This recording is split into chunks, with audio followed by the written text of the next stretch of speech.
সারা ভারত কৃষক সভা বিলোনিয়া মহকুমা কমিটির উদ্যোগে কৃষি দপ্তর উপ অধিকর্তা নিকট ৮ জনের এক প্রতিনিধি দল ডেপুটেশন প্রদান করে।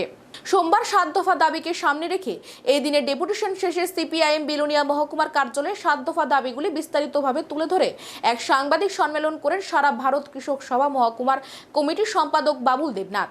৭ দফা দাবিগুলো হলো কৃষক দপ্তরের দুর্নীতি তদন্ত করে দোষীদের উপযুক্ত শাস্তির ব্যবস্থা করা, উন্নত মানের বীজ এবং উন্নত মানের বীজ ও সার সরবরাহ করা, বিনামূল্যে সারের ব্যবস্থা করা, ঘূর্ণিঝড়ে ক্ষতিগ্রস্ত কৃষকদের ক্ষতিপূরণের ব্যবস্থা করা, হিমঘরগুলি বেসরকারি মালিকানার হাতে তুলে দেওয়া যাবে না, অচল সেচগুলি সচল করার উদ্যোগ নিতে হবে।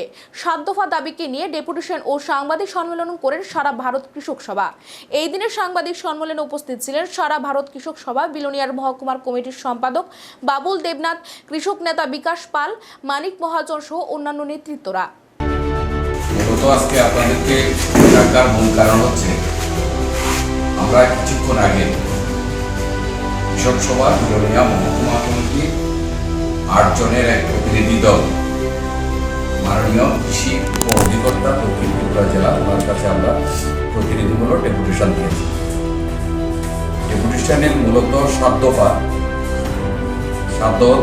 দফা দাবির মধ্যে সাম্প্রতিককালে কৃষি দপ্তর এবং দক্ষিণ ত্রিপুরা জেলা পরিষদে একটা ব্যাপক দুর্নীতি আমাদের নজরে আসে।